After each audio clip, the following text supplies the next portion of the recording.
సూర్యాపేటలో కాంగ్రెస్ పార్టీలో వర్గపోరు కొనసాగుతోంది. మున్సిపల్ ఎన్నికల్లో టికెట్ ఆశించి రాలేదని బలవన్మరణానికి పాల్పడ్డాడు కోడిశివ.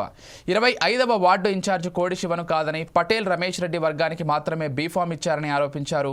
దామోదర్ రెడ్డి చనిపోయిన నుంచి సూర్యాపేట కేంద్రంలో వర్గపోరు మొదలైంది. దీనిపై మరింత సమాచారం మా సూర్యాపేట జిల్లా ప్రతినిధి శంకర్ అందిస్తారు. మున్సిపల్ ఎన్నికల నేపథ్యంలో రాష్ట్ర వ్యాప్తంగా అయితే టికెట్ ఆశించిన వ్యక్తులకైతే అక్కడక్కడ ఆత్మహత్య ప్రయత్నాలు కూడా పాల్పడే పరిస్థితి కనపడుతుంది. ప్రస్తుతం సూర్యాపేట జిల్లా 25వ వార్డు నిన్న కాంగ్రెస్ టికెట్ ఆశించి ఆశాభంగం కలవడంతో ఆత్మహత్యకు పాల్పడ్డాడు. అతను ఎవరో కాదు, సూర్యాపేట వార్డు ఇన్ఛార్జ్ కోడిశివ మనతో ఉన్నాడు. అసలు ఎందుకు చేసుకోవాల్సి వచ్చిన పరిస్థితి ఏర్పడదో ఆయన మాటల్లో తెలుసుకునే ప్రయత్నం చేద్దాం. చెప్పండి అన్న. నమస్తే అన్న, ఫోర్సైట్ టీవీకి. నా పేరు కోడిశివ యాదవ్, 25వ వార్డు కాంగ్రెస్ పార్టీ ఇన్ఛార్జిగా గత 10 ఏళ్ళ నుంచి పనిచేస్తున్నా. నేను నా వ్యవసాయము జాబు అన్నీ బంద్ చేసి నా దామన్నే అని వీరాభిమానిగా బతికినా, అట్లనే తిరిగినా, అదే ఆయన అమ్మటే తిరిగినా, ఆయన అడుగుజాడల్లో నడిచిన. కానీ ఈరోజు నాకు దామన్న అభిమానిగా నాకు అన్యాయం జరిగింది. దామన్న బతుకుంటే నాకు జరగకపోదని నాకు మొదటి విశ్వాసం అదే అన్న. కానీ ఇక ఏదైనా కానీ ఇక అన్యాయం అయితే నా పార్టీ, నన్ను నమ్ముకున్న పార్టీ నన్ను మోసం చేసింది. అన్న, మీకు గతంలో గిట బీఫామ్ కాంగ్రెస్ నుంచి వచ్చిందని తెలుస్తుంది.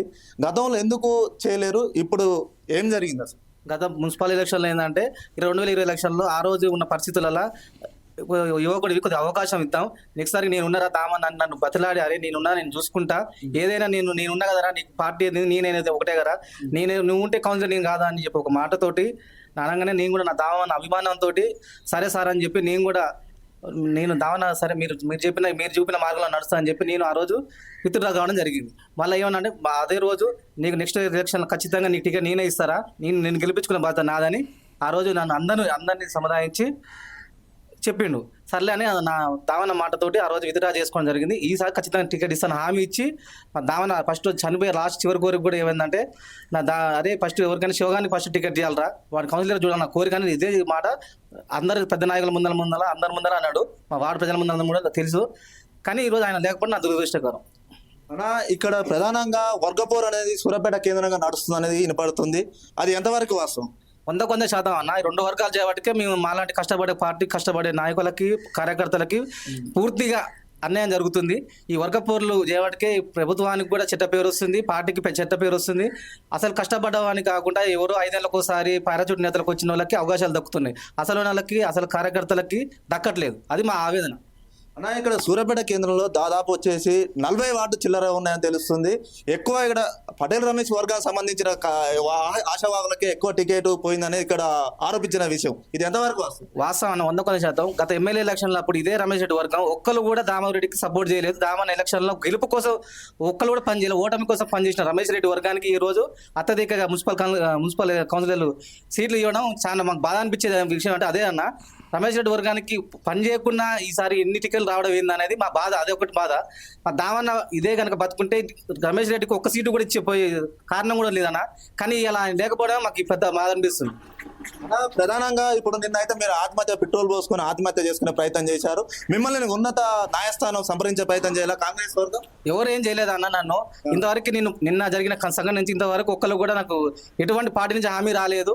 అయినా కానీ నేను ముందుకే పోరాడతా. కాంగ్రెస్ పార్టీ రెబల్ అభ్యర్థిగానే 25వ వార్డు కాంగ్రెస్ పార్టీగా రెబల్ అభ్యర్థిగా నేను బరిలో దిగుతున్నానా. అది నా ప్రజల నన్ను ముందుకు తీసుకువెళ్తారని నా నమ్మకం అన్న.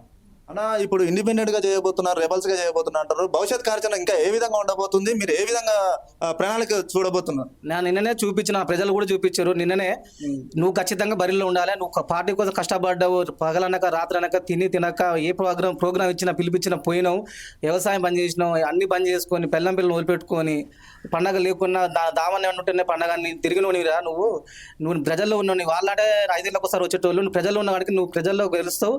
ప్రజలు నాకు నమ్మకం ఇచ్చారు, నా వార్డు ప్రజలు నన్ను ఖచ్చితంగా గెలిపిస్తాను నాకు నమ్మకం ఇచ్చారు. ఆ దీవెనతోటి నేను ముందుకు వెళ్తా. కాంగ్రెస్ పార్టీలో యువతకి పేరుకే చెప్తారు కానీ అది నిజంగా జరగట్లేదు. అది ఎందుకు జరగట్లేదు అనేది నా విషయాల్లో అర్థమవుతుంది కాబట్టి నేను నమ్మట్లేదు. ఓకే అండి. దాంతోపాటు శివాల మేడం గిట ఉన్నది, ఆమె మాటల్లో ఏం చెప్తుందో చెప్పండి. అందరికీ నమస్కారం. మా ఆయన 10 ఏళ్ళుగా ఈ కాంగ్రెస్ పార్టీ నమ్ముకొని తిరుగుతున్నాడు, కానీ మాకు వాళ్ళు టికెట్ ఇవ్వడం లేదు. ఇట్లా అన్యాయం చేసిర్రు. టికెట్ ఇవ్వకపోవడం వల్లనే మా ఆయన ఇట్లా ఆత్మహత్య ప్రయత్నానికి పాల్పడ్డాడు. ఇక్కడ ప్రధానంగా కాంగ్రెస్ జెండా మోసి కష్టపడ్డ వాళ్ళకి ఫలితం దక్కుతుంది అనేది మీరు ఆశాభావం వ్యక్తం చేస్తున్నారా లేదా? ఇలా లేదండి, కాంగ్రెస్ పార్టీ జెండా మోసిన వాళ్ళకు కూడా న్యాయం జరగడం లేదు, అన్యాయమే జరుగుతుంది. చివరిగా మీరు ప్రభుత్వాన్ని కానీ కాంగ్రెస్ పార్టీ నుంచి కానీ మీరు కోరుకున్న ఏం చెప్తున్నారు పెద్దలకు? అందరికీ న్యాయం జరపాలి. యూత్ వాళ్ళు ఎక్కువగా కాంగ్రెస్ పార్టీ నమ్ముకొని తిరుగుతున్నారు, వాళ్ళకు అన్యాయం చేయకుండా న్యాయం జరగాలని కోరుకుంటున్నా. రేవంత్ రెడ్డి గారు కానీ ముఖ్యమంత్రి ఎవరైనా కానీ కొద్దిగా యూత్ వాళ్ళని అందరినీ పట్టించుకొని వాళ్ళు సేవ చేస్తారు కదా కాంగ్రెస్ పార్టీకి, వాళ్ళని పట్టించుకొని వాళ్ళకి ఇవ్వాలని కోరుకుంటున్నా. ఇప్పుడు ఇండిపెండెంట్ గా గుర్తు వచ్చింది, బరిలో ఉండబోతున్నారు, మీరు ఏ విధంగా ముందుకు వెళ్ళబోతున్నారు మహిళలు? ముందుకు వెళ్ళాలని అనుకుంటున్నాం. అందరూ ప్రజలందరూ మమ్మల్ని గెలిపించాలని కోరుకుంటున్నాం, గెలిపిస్తారు కూడా. ఓకే, చూశారు కదండి, ఇది కోడి శివ చెప్తున్నది, వాళ్ళ వైఫ్ చెప్తున్నది ఏంటంటే ప్రధానంగా కాంగ్రెస్ జెండా మోసిన వాళ్ళకి ఇక్కడ కాంగ్రెస్ పార్టీలో సూర్యాపేట కేంద్రంలో అయితే న్యాయం జరుగుతుందని నమ్మకం లేదని చెప్తున్నారు. ముఖ్యంగా ఇక్కడ నమ్మకంతో ఇస్తారనే హోప్స్ తోటి ఉన్నాడు. కానీ ఇక్కడ దామోదర్ చనిపోయినా కాంచి ఇక్కడ వర్గపోర్ అనేది ఇక్కడ కొనసాగుతున్నది నిదర్శనానికే మన కోడి శివ. ఎందుకంటే ఇక్కడ పార్టీ జెండా 10 ఏళ్ల నుంచి కాదు కదా, తన ఇక్కడ కష్టపడ్డ వారికి ఇక్కడ యువతకి ఫలితం దక్కే పరిస్థితి అయితే లేదని ఇక్కడ చెప్తున్నారు. ఏదేమైనా రెబల్స్ గా 25వ వార్డు నుంచి పోటీ అయితే చేయబోతున్నాడు, 100% బరిలో ఉంటున్నాడు. ఖచ్చితంగా గెలుస్తానే నమ్మకం అయితే ఆశాభావం వ్యక్తం చేసే పరిస్థితి అయితే కనపడుతుంది. ఇది ఇక్కడ ఉన్న తాజా పరిస్థితి. కెమెరా పర్సన్ వంశీతో శంకర్, 4 సైడ్ టీవీ, నల్గొండ జిల్లా.